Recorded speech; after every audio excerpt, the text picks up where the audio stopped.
자, 오늘은 건강한 영혼의 삶이라는 제목으로 우리 좀 지속적으로 좀 하고 있는 부분을 더 해보도록 하겠습니다. 오늘로 끝낼 수도 있고 아니면 한 주 더 할 수도 있고 할 텐데요. 일단 오늘 이 주제를 계속해서 이어서 우리 해보도록 하겠습니다.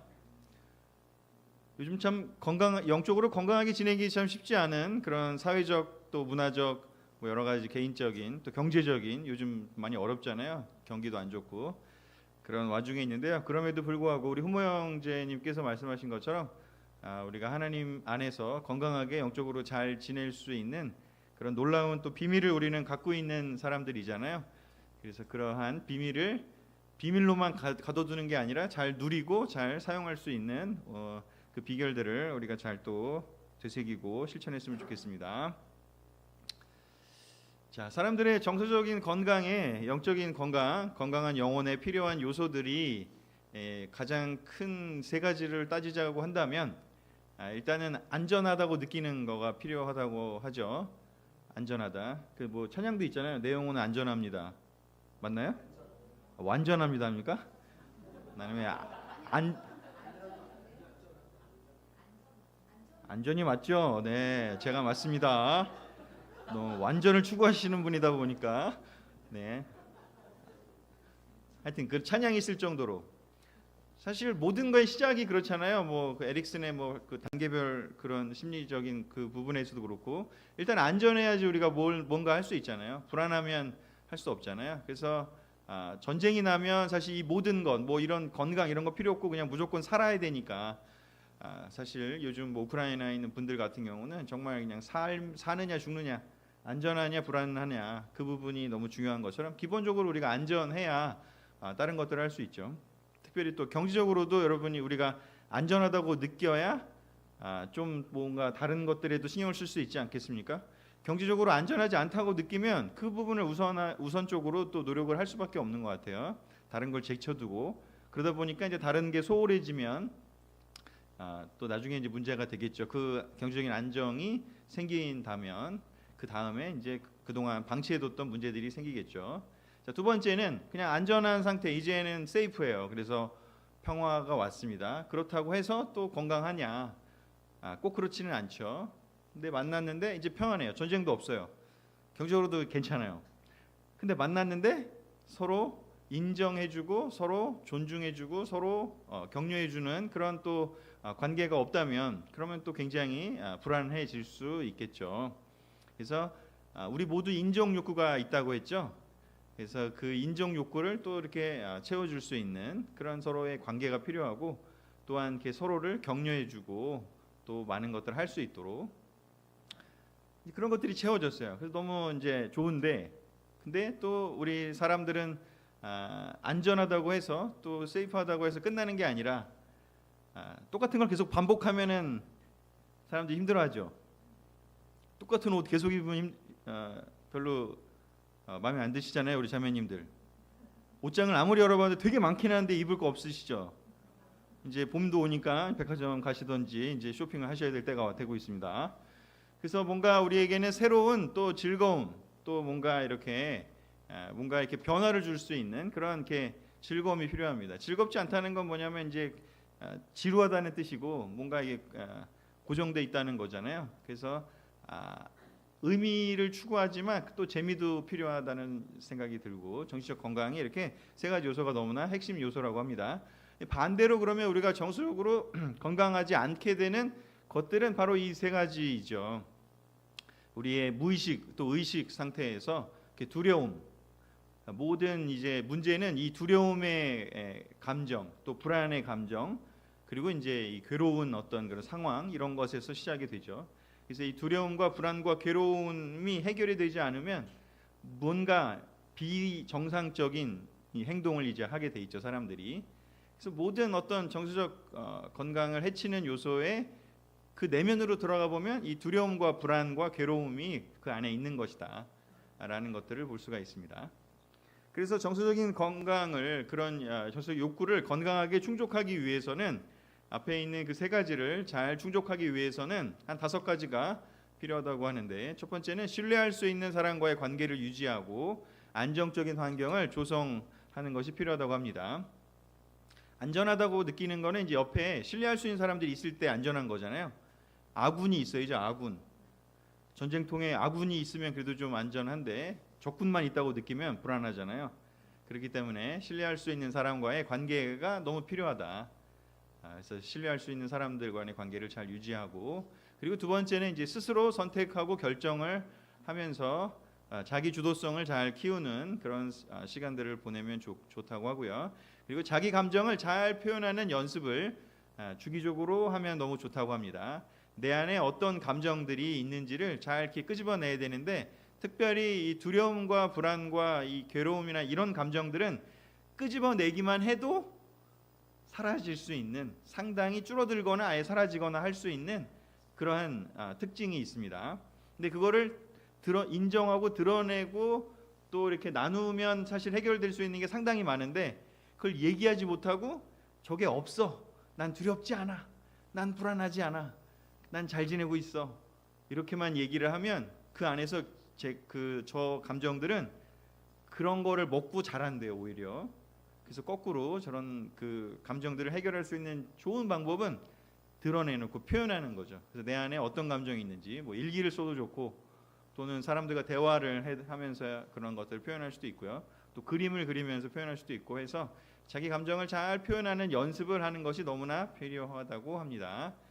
그리고 이제 네 번째는 작은 목표라도 설정을 하고 이를 달성하면서 효능감, 유능감을 키우는 것이 또한 도움이 많이 된다고 합니다. 그래서 뭐 거대한 뭔가를 하기보다는 작은 목표를 설정하고 그걸 하나씩 하나씩 이루어가는 것, 그런 것들이 도움이 많이 된다고 하고요.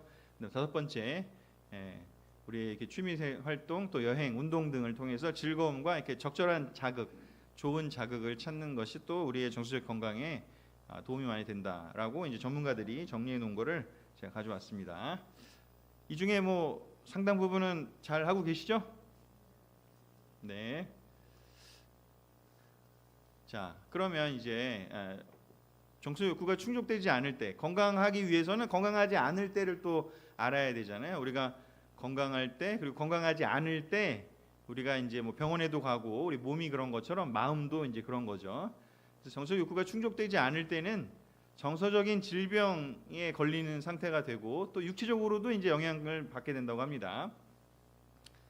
특별히 이제 두려움과 불안이라고 하는 이 그 감정에 대한 연구가 굉장히 많이 되면서 이것이 이제 그냥 단순히 마음의 문제만을 떠나서 이 몸의 의학적인, 신경학적인, 또 유전학적인 그런 생명공학적인 연구들이 굉장히 많이 요즘 되고 있고요.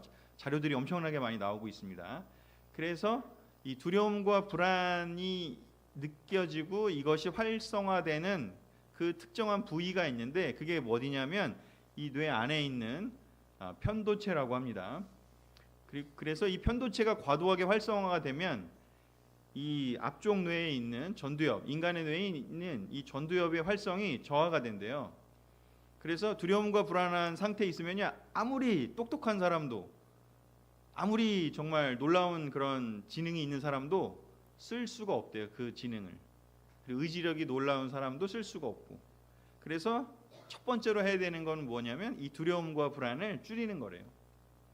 그래서 요즘에는 이제 그 신경정신과 또는 뭐 정신의학과 뭐 이런 곳에 가면 이 두려움과 불안이 과도한다고 한다면 이제 약물 치료를 하는 거죠. 우리가 머리 아플 때 뭐 드시죠? 타이레놀. 옛날에는 개보린이었는데 요즘엔 타이레놀. 뭐 아니면 뭐 다른 뭐가 됐던, 우리가 그렇게 먹는 게 이상하지 않잖아요. 그런 것처럼 요즘에는 이 두려움과 불안이 있으면 그거를 꼭 이건 마음의 문제라고 해서 마음으로만 해결하는 게 아니라 이제 그 중독성이 없고 그냥 타이레놀 수준의 그런 약들이 많이 개발이 돼서 그런 것들을 처방받아서 먹게 되면 사실상 이제 두려움과 불안이 이제 줄어들게 되면 자연스럽게 이 전두엽 활성이 잘 되면서 이 스스로 문제를 해결할 수 있는 상태가 되기도 한다라고 해서 이 약을 처방받는 것에 대해서 두려워할 필요가 전혀 없다. 그래서 너무 두렵고 너무 불안하시면 그냥 그 정신의학과 가서 이 이야기하면 기본으로 이렇게 처방 받으실 수도 있고, 그 타이레놀 그런 거 먹는 것처럼 그렇게 요즘은 너무 쉽게 할 수 있으니까 그것이 뭐 어떤 중독성도 없고 또 뭐 다른 부작용도 거의 없는 약들이 좀 많이 개발되고 있습니다. 자, 그리고 이제 세 번째는 이제 그 이러한 두려움과 불안의 이 작용에 의해서 조금 이제 디테일하게 오늘은 조금 전문적인 내용을 좀 넣으려고 그래요. 지난번에 의존과 좀 회피라고 하는 좀 일반적인 그런 경향성에 해당되는 내용을 넣었다면 오늘은 조금 이제 좀 병적인, 아까 제가 여기 그 위에 제목에 쓸 때 정서 욕구가 충족되지 않을 때 정서적, 육체적 질병이라는 표현을 썼는데 이게 질병 수준으로 가게 되면 나타나는 것을 제가 그냥 4개만 좀 자주 볼 수 있는, 그래도 상대적으로 4개만 갖고 왔습니다. 첫 번째는 이제 편집증이라고 하거든요. 이건 뭐냐면 이제 그 다른 말로 하면 이제 망상증인데 의심과 불신 속에서 살아가는 거예요. 이게 한번 이게 의심에 꽂히게 되면, 두려움과 불안 속에서 이 의심이 한번 발생이 되면 이게 이제 우리가 이제 보통 꽂힌다고 하잖아요. 그러면 뭐 아무리 증거가 이게 들어와도 또 그게 아니라는 얘기를 들어도 이걸 해소하지 못하는 지경에 가면 이게 이제 편집증이 되는 거거든요. 그러면 이제 이런 케이스의 경우에는 의심과 불신 때문에 이제 계속 의심하는 거죠. 그리고 음모론에 빠지기 쉽고. 근데 이런 분들이 또 사회적으로는 성공한 사람들이 많아요. 학문적으로나 또는 뭐 회사에서. 왜냐하면 계속 의심하면서 자기를 갈고 닦으니까 또 그런 걸 발달시키기 때문에 사실은 성공한 사람들이 많대요. 그래서 이게 사회적 성공과는 사실 상관이 없어요. 그래서 이 편집증적인 케이스의 경우에 근데 이제 개인적으로는 언젠가는 이제 한계가 오겠죠. 그래서 좀 이따가 제가 이제 성경적인 인물들로서 여기 설명을 좀 더 드릴게요. 그다음에 두 번째는 이제 강박증인데요. 특정한 행동이나 사고를, 이것도 두렵고 불안하기 때문에 일어나는 일인데 특정한 행동이나 사고를 계속해요. 이걸 안 하면 안 되는 상태가 되는 거예요. 그걸 해야 좀 이제 안정이 되니까. 그걸 안 하면 불안해지는 그런, 이제 어떻게 보면 심하면 이제 결벽증이라고 하는데, 이 강박적 사고에 있는 이런 케이스들이 생기면 특정한 행동이나 사고를 하게 되는 거죠. 그걸 계속하게 되는 거고, 그걸 못하면 이제 불안해요. 이제 그렇게 되면 이제 또 치료가 필요할 수도 있죠. 자, 이제 그 다음에 경계성. 요거는 이제 영어로 경계라는 게 이제 보더라인이거든요. 그래서 이쪽이냐 왔다 갔다 한다는 거거든요. 그래서 이 특징이 뭐냐면 이제 감정이 기복이 심하다. 그래서 애정과 분노가 교차해요. 그래서 어떤 사람에 대해서도 되게 높게 평가했다가 또 실망하면 또 완전 그냥 그 편집증적인 수준으로 이제 또 완전 분노하는 거죠. 되게 높게 평가했다가 또 완전 저 몹쓸 사람 이렇게 되는 거죠. 교차하는 거죠.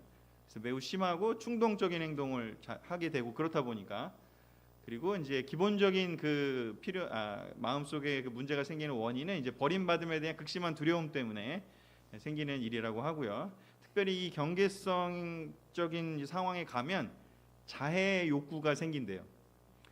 버림받음에 대한 두려움이 차라리 내가 나를 죽여서, 내가 나를 해쳐서 그 두려움을 없애고 싶은 거죠. 이 무의식적에서 일어난대요. 그래서 왜냐하면 그게 너무 힘든 감정이잖아요.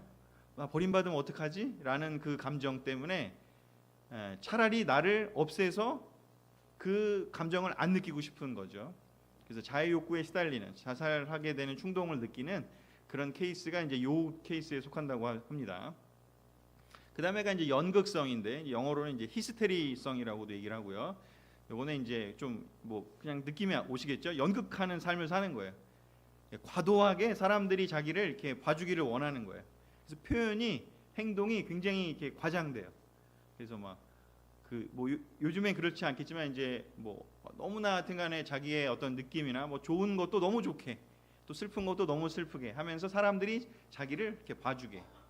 그래서 실제로 이제 그 연예인들이 좀 이런 케이스에 좀 많이 있다라고 얘기를 하고, 특별히 이제 이렇게 되면은 관심을 추구한다는 거냐면 다른 사람이 나를 보게 만들려는 그 욕구가 있다 보니까 조종을 하게 되는 거예요. 타인들을, 다른 사람이 자기를 보도록 좋은 것들로도 보게 하고 또 나쁜 것들로 보게 하고. 그래서 이게 포지티브 어텐션 게팅도 있고 네거티브 어텐션 게팅도 있고 해서, 애들이 사고 많이 칠 때 잘 보면 관심을 이렇게 끌기 위한 행동들이거든요, 그게. 그리고 막 과도하게 막 이렇게 하는 애들을 보면 그런 증상이 이제 있을 수 있는 거죠. 그래서 이런 정도가 있고 뭘 더 있긴 한데 더 가면은 거의 그거는 이제 좀 힘든 케이스라 다음 주에 할까 말까를 고민 중에 있고요. 일단은 요 정도는 그래도 우리 삶에 종종 볼 수 있을 수도 있다. 그래서 이제 성경에 있는 인물로서 제가 조금 설명을 더 드리면 첫 번째 이제 편집증적인 케이스가 사울 왕하고 헤롯 대왕이거든요. 지난주에 이제 우리 목사님이 또 레슨도 하셨지만 사울 왕이요. 다윗이 자신을 몰아낼 것이라고 끊임없이 의심하잖아요. 다윗에게 한번 꽂히니까 그거를 벗어나지를 못해요. 요나단이 아들이 얘기를 해도 안 되고 또 신하들이 얘기를 해도 안 되고 뭐 방법이 없어요. 한번 꽂히면 끊임없이 의심하고 결국은 그 대상이 사라져야 돼요. 그래서 공격적인 성향까지 나타나게 되는 거죠.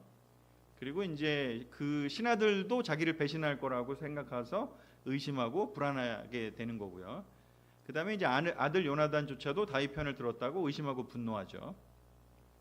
그래서 정말 이렇게 그 좋은 기업의 오너들 같으면 참 좋겠지만 맨 위에 계신 지도자가 맨 위에 계신 분이 이렇게 뭔가 불안한 이런 편집증적인 상황이 되면 주위에 있는 사람을 다 이제 제거하게 되잖아요. 정적을 제거하게 되는데 그런 대표적인 성경의 예가 바로 헤롯 대왕이죠.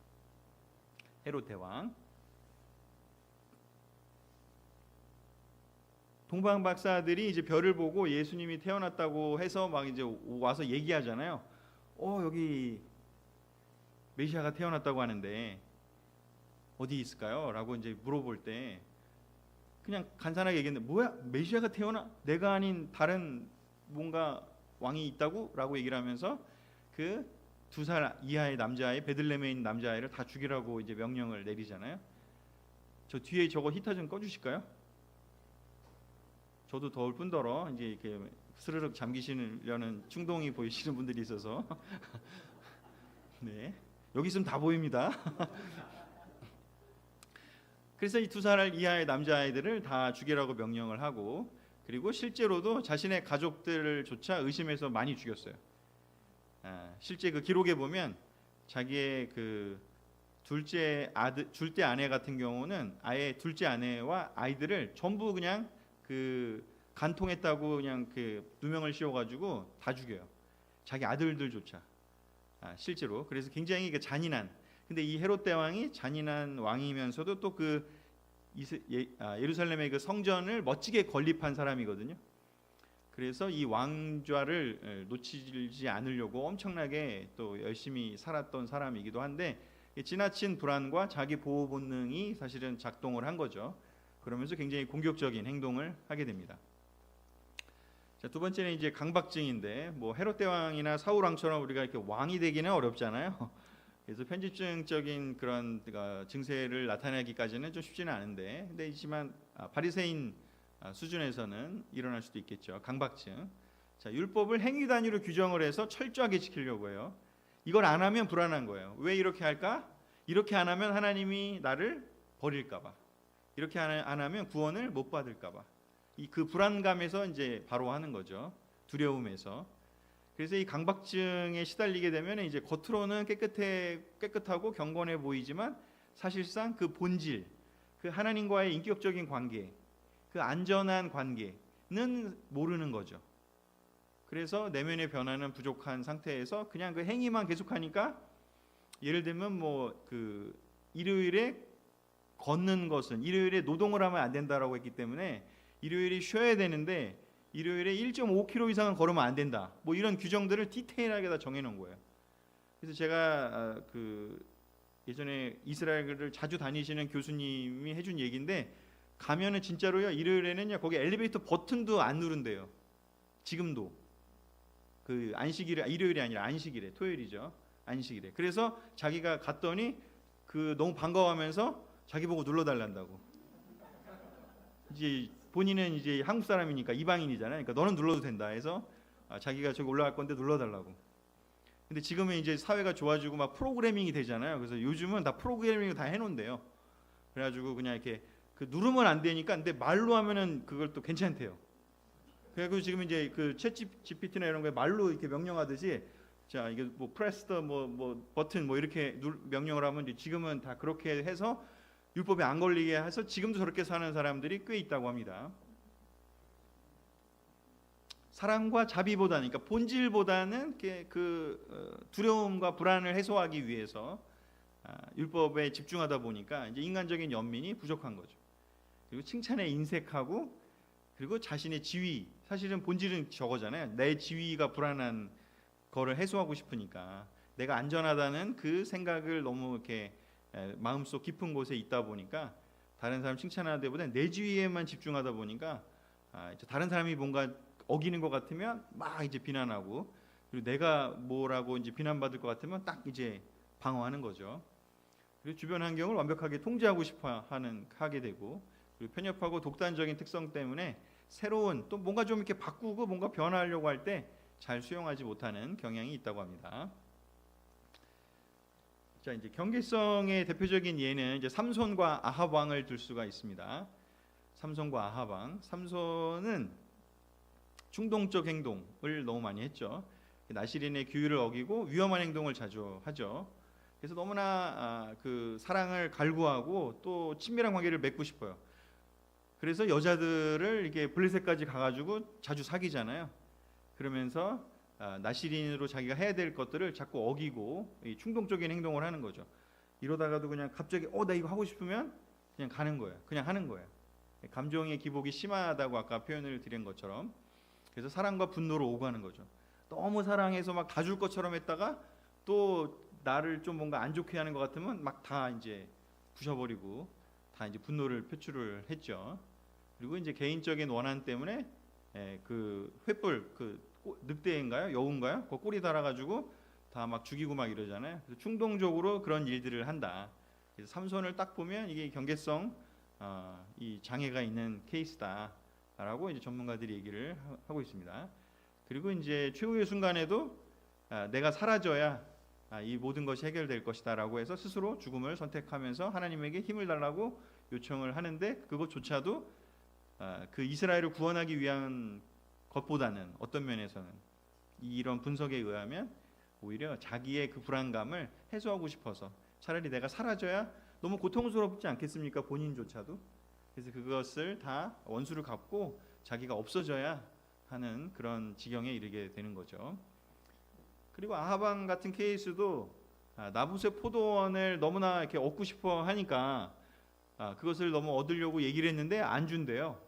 그러니까는 어떻게 되냐면 이제 막 거기 그 기사를 보면 급 우울해져 가지고 침대에 들어가서 아무것도 안 먹고 토라져 있습니다. 그래서 이세벨이 와서 왕이시여 도대체 왜 이러십니까? 쟤네가 나봇이 포도원 안 준대 뭐 이러면서 삐져 있어. 내가 원하는 거 안 해준대.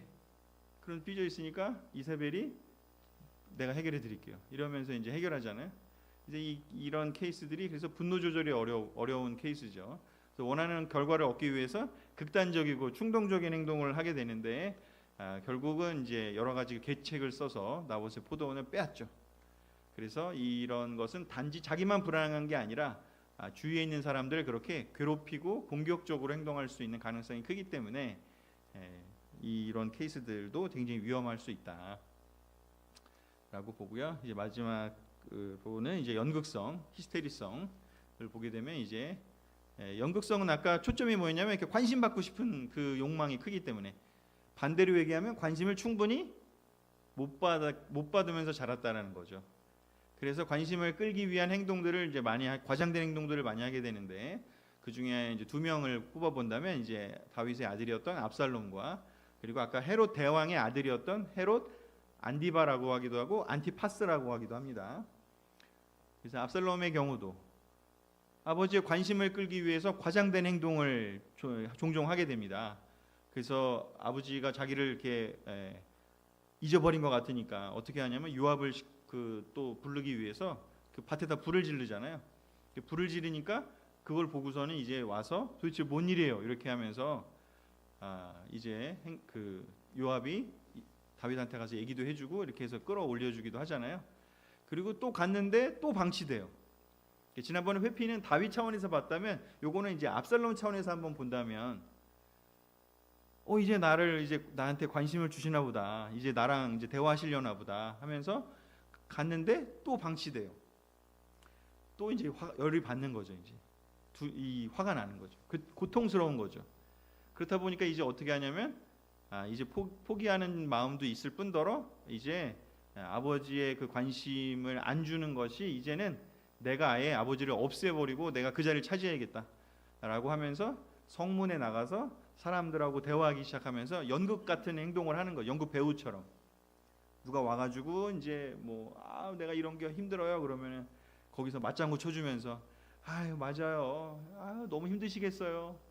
다윗 왕은 이런 거 해결 안 해주고 뭐 하는지 몰라요. 이러면서 막 이제 해주고 제가 해결해 드릴게요. 뭐 이러면서 이제 사람들하고 대화를 막 하기 시작합니다. 그러면서 그 사람들의 마음을 이제 쭉 이제 모으게 되죠. 그 시간을 보내고 난 다음에 이제 거기에 세력이 규합이 되고 나서는 급기야는 이제 반란을 일으키게 되죠. 자신의 관심 욕구 충족을 위해서 반란을 일으키고 사람들을 선동하게 됩니다. 헤롯 안티파스의 경우에는 아까 헤롯 대왕의 아들인데 헤롯 대왕이 죽고 세 명이 이제 통치를 나눠 하게 돼요. 그래서 헤롯 안티파스가 있고요, 아켈라오가 있고요, 또 하나 빌립이라는 그 세 명의 이제 아들이 헤롯 대왕이 결혼을 5명하고 하거든요. 그 중에 이제 네 번째 부인에서 낳은 요 아이들 그 위로는 다 죽여버려서 없고 여기 네 번째 부인하고 낳은 아들 3명에게 이제 나눠서 그 상속을 하게 되는데 그 중에 갈릴리 베레아 지역을 통치했던 바로 이 왕이 안티파스입니다. 이 안티파스를 보면 세례 요한을 너무 죽이고 싶은데 거기 사람들이 예언자로 알아서 자기가 못한다 이렇게 성경에 기록되어 있어요. 그래서 사람들의 반응이 두려워. 왜냐하면 관심이 중요한 사람이다 보니까 사람들이 이걸 했을 때 나를 비난할 것 같으면 안 하는 거죠. 그래서 그냥 기다리고 있어요. 세례 요한이 자기가 결혼한 헤로디아랑 결혼한 거를 막 뭐라고 했는데도 해서 열받았는데 행동은 못하고 사람들이 예언자로 아니까 이제 기다린 겁니다. 그리고 나서는 또 이제 나타나는 그 이야기가 무엇이냐면 술자리를 열고 연회를 열고 막 이제 즐겁게 하면서 이제 완전 이제 기분 좋은 거죠. 사람들이 자기를 높여주고 관심을 충족을 채워주니까 얼마나 좋아요. 그러니까 이제 하는 게 뭐예요? 야, 네가 춤을 잘 추었으니까 네가 원하는 거 다 얘기해. 내가 다 들어줄게. 이제 내 필요가 충족되니까 과장된 행동을 하는 거죠. 얘기만 해. 내가 다 들어줄게. 그렇게 했을 때 헤로디아가 이제 그 딸한테 헤로디아가 딸인가요?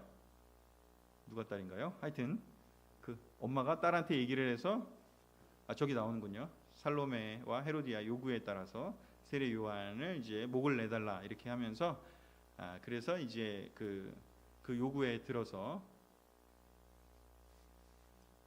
세례 요한을 처형하게 되는 일이 벌어지죠. 그래서 이 연극성은 사실은 본질적으로 자기 안에 큰 확신이 있다기보다는 사람들의 관심에서 집중해서 이렇게 흔들리는 사람이다 보니까 사람들이 막 우쭈쭈 이렇게 해주면은 막 신나서 일하다가 사람들이 뭐 지지 안 해주는 것 같으면 나 안 해. 그러고 이제 포기해버리거나 이게 사라지는 케이스들이 많고 또 실질적으로 사회에서도 이 연극성인 이걸로 판명이 되는 사람들의 경우에 오히려 성과를 잘 내고 높은 자리에 많이 있대요. 왜냐하면 관심을 얻기 위해서 이것저것만 행동을 하니까. 그런데 외부 영향에 쉽게 흔들리고 충동적인 결정을 할 수밖에 없는 거죠. 자기의 어떤 주관이 있다보다는 그 사람들의 그걸 민감하다 보니까. 그러니까 필요를 어떻게 보면 또 잘 채우는 경향성도 있는 거죠. 자, 그래서 여기까지만 일단은 오늘은 조금 이렇게 케이스 스터디를 보고요. 그래서 우리 원래의 주제, 자, 이런 케이스들로 가지 않을 수 있기 위해서도 우리가 무엇을 해야 되느냐? 아까 본 것처럼 정서적으로 건강하기 위해서는 3가지가 필요한데 그 3가지를 성경적으로 우리가 성경 구절로 도대체 우리가 정서적으로 건강한 삶을 살기를 바라시는 하나님을 우리가 이해하기 위해서 성경에 하나님이 여러 가지 말씀으로 우리의 이런 필요들을 정서적인 필요들을 채워놓는 말씀들을 많이 두셨거든요. 그 첫 번째는 자기 백성을 돌보시는 하나님 아버지에 대한 확신이요. 여기서 모든 안정감이 있어야 됩니다. 그래서 올바른 성경의 그 가르침, 또 하나님이 올바르게 제시해 주는 그것을 잘 이해한다면 크리스찬은 진정한 안정감이 있겠죠. 왜냐하면 내 안정감이 그런 외부적 상황에서 오는 게 아니라 영원히 존재하시고 우리의 죽음 이후에까지도 통치하시고 흔들림이 없으신 그 하나님에게서 오니까요. 자, 이사야 41장 10절을 같이 읽어보겠습니다. 시작. 너는 두려워하지 말아라. 내가 너희와 함께한다. 놀라지 말아라. 나는 너희 하나님이다. 내가 너희를 강하게 하고 도와주며 나의 의로운 오른손으로 붙들어 주겠다. 아멘. 성경의 이사야서도 그렇고 시편에서도 그렇고, 특별히 시편은 이제 여러 세대에 걸쳐서 그 하나님 백성들의 노래를 담아놓은 것들이잖아요. 하나님 백성들의 고백을 담아놓은 거잖아요. 거기 제일 많이 나오는 표현 중에 하나가 두려워하지 말아라. 두려워하지 말아라 제일 많아요. 왜 많을까요? 그렇죠? 이제 훈련이 되셨습니다. 그렇죠? 제일 기본적으로 사람들에게 필요한 게 바로 그 두려움과 불안의 마음에서 해결되는 건데, 그런 상황이 너무나 많았던 거죠. 그래서 하나님이 제일 많이 사람들에게 먼저 알려주고 싶은 거는 이 부분인 것입니다. 두려워하지 말으라고. 하나님이 우리를 떠나면 어떡하지? 우리가 잘못됐네. 어떡하지? 난 안전하지 않아. 계속해서 그 두려움 속에 사람들이 상황에 놓이게 되었죠. 특별히 옛날 시대는 더 그렇잖아요. 그래서 그때마다 하나님께서 예언자들을 통해서 또 사람들의 그 마음속에 울림을 통해서 말씀하신 게 무엇인지 두려워하지 말라고. 내가 너희와 함께한다고. 그러한 극단이 무엇이냐? 최고의 그 표현이 무엇이냐? 임마누엘이잖아요. 임마누엘. 너희들과 함께한다. 절대 너희들을 포기하지 않는다. 그래서 예수님이 오신 것을 임마누엘, 하나님이 성육신하신 거라고 얘기하는 거죠. 하나님이 절대 포기하지 않고 안전하게 지켜줄 거다. 의로운 손으로 붙들어 주겠다라고 얘기를 합니다. 그래서 우리의 상황이, 경제적인 상황이나 아니면은 뭐 관계적인 거나 아니면 일시적으로 어떤 뭐 육체적인 거나 우리를 불안하게 만들 수 있는, 두려울 수 있는, 괴로울 수 있는 상황에 놓일 수 있지만, 우리가 언제든지 이 하나님이 주시고자 했던, 이 말씀에서 이야기하는 이러한 하나님이 주시고자 했던 그런 평안함, 안정감, 안전하고 평안한 거. 그래서 그 노래를 우리 찬양팀도 가끔 우리가 진짜 우리에게 불러주지만, 정말 내 영혼이 안전하다, 내 영혼이 평안하다, 그런 찬양도 많은 것인데, 그 이유가 우리가 그렇지 못할 수밖에 없는 것이다. 아까 얘기했지만 그런 두려움과 불안함이 편도체가 활성화되면 우리의 뇌가 작동할 수가 없으니까. 그래서 정말 저는 이 찬양, 지난주에 찬양팀하고도 디보션 할 때 같이 있었지만, 연습할 때 정말 그 찬양이 주는 힘이 우리를 이렇게 안전하고 기본적으로 평안하게 만들어주는 너무 놀라운, 그 안에 메시지도 있을 뿐더러 정말 놀라운. 그래서 다윗이 저렇게 편집증적인 환자였던 그 사울에게 해결책을 준 게 하프를 연주하면서 아마도 하나님을 찬양하는 노래를 했지 않았을까. 그래서 안전하고 평안한 것이 첫 번째로 너무나 중요하다. 그리고 두 번째는요, 솔직하게 자신을 드러내도 안전한 하나님과의 관계가 있다라는 것. 진정한 인정받음은, 진정한 지지받음은 어디서 오는지, 내가 막 잘했을 때 칭찬받고 놀라운 일을 했을 때만 격려받고 지지받는다면 아마 그 안정감은 사상 누각일 겁니다. 모래 위에 지은 성일 거예요. 그렇지 않을까요? 우리가 어떻게 항상 잘합니까? 항상 잘하시는 분도 있는 것 같긴 하지만, 대부분은 사실 우리가 잘할 때도 있지만 못할 때도 많지 않습니까? 그래서 우리를 있는 그대로 이렇게 드러냈을 때 안전하다에서 넘어서서 우리를 하나님께서 인정해 주시고 격려해 주시고 지지해 주시고 서포트해 주신다라는 그 고백이 너무나 또 중요한 고백입니다. 시편 139편이 그 이야기를 하고 있는데요. 23절 24절이요. 한번 읽어볼까요? 시작. 하나님이시여 나를 살피시고 내 마음을 아시며 나를 시험하셔서 내 생각을 아소서. 나에게 무슨 악한 행위가 있는지 보시고 나를 영원한 길로 인도하소서. 이것도 찬양으로 있는 거 아시나요? 나보다 나를 잘 아시는 주님. 더 하고 싶지만 참겠습니다. 저 진짜 찬양 좋아하거든요. 찬양의 그 가사도 그렇고 너무나 놀라운 말씀들이 많아요. 내 마음을 살피시고 나를 살피시고 내 마음을 아시며 나를 시험하셔서 내 생각을 아소서. 나에게 무슨 악한 행위가 있는지 보시고 나를 영원한 길로 인도하소서. 너무 놀라운 그 발상 아닙니까? 이거 바리새파가 할 수 있을까요? 절대 나를 보시면 안 돼요. 난 철벽 방어할 거예요. 내 마음을 살피시고 내 마음을 살펴보시면 아마 나는 아마 버리실 거예요. 나는 아우실 거예요. 그렇게 되지 않겠습니까? 내 마음을 열어놔도 자기가 잘하는 거 넘어서서 하나님에게 나를 다 드러냈을 때 하나님이 나를 지지해 주시고 인정해 주시고 높여 주실 거라는 것을 아는 사람만 할 수 있는 그런 시편 노래가 아닌가라는 생각이 듭니다. 그래서 우리가 그런 하나님과의 관계를 가지면 너무 좋을 것 같습니다. 그리고 여기서 오는 깊은 인정 욕구가 채워지고 또한 격려받고 지지받는 그런 하나님과의 관계를 가져갈 수 있다면 우리가 이렇게 막 업앤다운 막 이렇게 심할 필요 없잖아요, 그죠?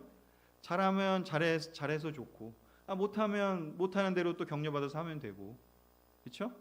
그래서 그러한 찬양들을 하나님이 그러한 마음을 갖고 계신다. 우리를 격려해 주시고 인정하시고 우리가 어떤 존재인지 또 아시고 우리가 힘들 때 또 우리가 잘할 때 동일하게 우리를 대해 주시는 놀라운 아버지시다라는 것을 이해하면 너무 좋을 것 같습니다.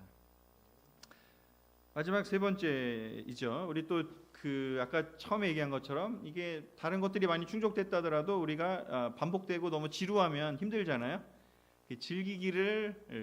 즐거움과 새로움에 대한 그런 삶을 살기를 너무나 또 하나님은 우리에게 원하셨기 때문에 이런 구절들도 또 놓고 가신 거죠. 기록을 해주신 거죠. 전도서 3장 12절 13절 잘 아시는 구절일 텐데 다시 한번 읽어보겠습니다. 시작. 그래서 나는 사람이 사는 동안 기뻐하고 선을 행하는 것보다 나은 것이 아무것도 없으며 사람이 먹고 마시며 자기가 수고하는 모든 일에 만족을 느끼는 이것이 하나님의 선물임을 알게 되었다. 저는 전도서를 너무 사랑합니다. 신명기나 잠언만 있었으면 아마 답답해서 아마 힘들었을 수 있는데 전도서가 있어서 너무 큰 보충이 된다는 생각이 듭니다. 지난주에 아까 그림 보여드린 것처럼 이제 팀부모 간담회를 했는데 돌아가면서 쉐어링을 하고 나누는데 어떤 한 어머니께서 틴을 둔 어머니께서 그러시더라고요. 자기 아이가 교회를 친구들하고 놀러 가기로 약속을 잡아서 교회를 주일 예배를 틴 예배를 안 오겠다라고 했을 때 그냥 마음은 그렇지 않았는데 알았다고 그렇게 하라고 여유를 준 거죠. 결정을 그 친구가 하게 해준 거죠. 근데 그 다음 주가 됐는데 또 다른 약속을 잡아서 에버랜드를 간다고 예를 들어서 그렇게 또 했대요. 그래서 또 한 번 마음을 또 이제 틴도 됐으니 참으면서 오케이. 그리고 그 다음 주가 됐대요. 근데 이제 그 자매가 이제 그 본인 부모님인지 아니면 뭐 시댁인지 모르겠는데 하여튼 그 가족에 뭔가 일이 있어가지고 그 행사죠, 가족에 그런 게 있어서 이제 교회를 못 가고 온라인으로 예배를 보고 이제 그 행사를 가려고 이제 가족 행사에 가려고 오늘 못 간다. 그랬더니 그 아이가 하는 말이 자기가 2주 빠졌기 때문에 이번 주 꼭 가야 된다고. 자기를 데려다 달라고. 충분히 이렇게 어떻게 보면은 그 여유를 주고 안정을 준다면 그 아이도 아는 거죠. 자기가 가는 게 좋은지도 알고 자기 결정으로 하는 것도 아는 거죠. 저는 그 얘기 들으면서 그 어머니의 이야기를 들으면서 자매의 이야기를 들으면서 그 인내하시면서 그 아이들의 그래도 마음속에 예배가 좋은 거라는 건 너무 알고 있고 이렇게 많이 빠지는 것이 또 얼마나 본인에게 이렇게 가고 싶게 만드는 건지 이런 것들을 이렇게 얘기하는 걸 들으면서 그 아이의 마음속에 그래도 하나님이 심겼고 그리고 스스로 선택하게 했을 때 스스로의 선택으로 예배를 너무 드리고 싶어하는 그런 마음이 들어서 너무 좋았다라고 얘기하는 걸 들으면서 그러니까 사람들에게 스스로 선택하게 해주고 삶의 즐거움을 누리게 교회가 했을 때 다 떠나고 예배당이 텅텅 비면 어떡하지? 그런 고민은 우리 효정 목사님은 안 하시잖아요, 그죠? 그래서 자유롭게 그룹 예배도 보라고 하고 그럼에도 불구하고 교회는 망하지 않잖아요. 근데 그렇게 했을 때 교회를 안 오고 하는 사람들이라면 그건 교회가 존재할 수 없겠죠. 그렇죠?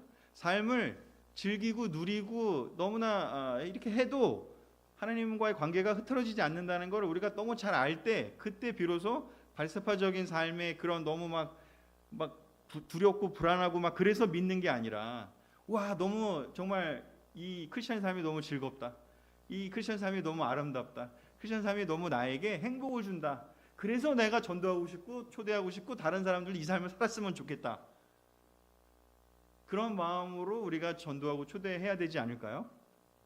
이 삶을 안 살면 다 지옥 갑니다, 여러분, 큰일 났습니다 하면서 그 두려움과 불안에 떨면서 막 이렇게 해야지 될까요?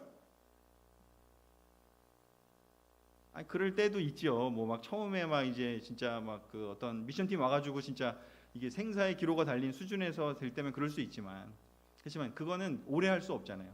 계속 할 수 없죠. 삶의 즐거움을 누리면서 우리가 살아가기를 바라시는 그 하나님의 마음이 우리의 정신 건강을 항상 또 챙기시고 또 소중히 여기시는 그 하나님의 마음이 있다라는 것들을 우리가 잘 이해했으면 너무 좋을 것 같습니다. 제가 여기서 이제 슬라이드가 끝나는데요. 우리 건강한 영혼의 삶을 살기 위해서 아까 보여드렸던 그런 문제적인 그런 모습이 드러날 때, 즉 두려움과 불안이 또 괴로움이 여러분들을 지배할 때 어떻게 내가 그것을 응대할 거냐를 잘 준비해 주시고, 또 그리고 평상시에 지금 보여드린 것처럼 놀라운 하나님의 말씀을 통해서 하나님과의 그런 깊은 관계와 또 서로를 돕고 서로를 사랑해 주는 형제자매의 관계 속에서 삶의 즐거움을 잘 누리시면서 건강하게 영적으로 지내시는 우리 모든 형제자매들 되시길 바라면서 말씀을 마치겠습니다.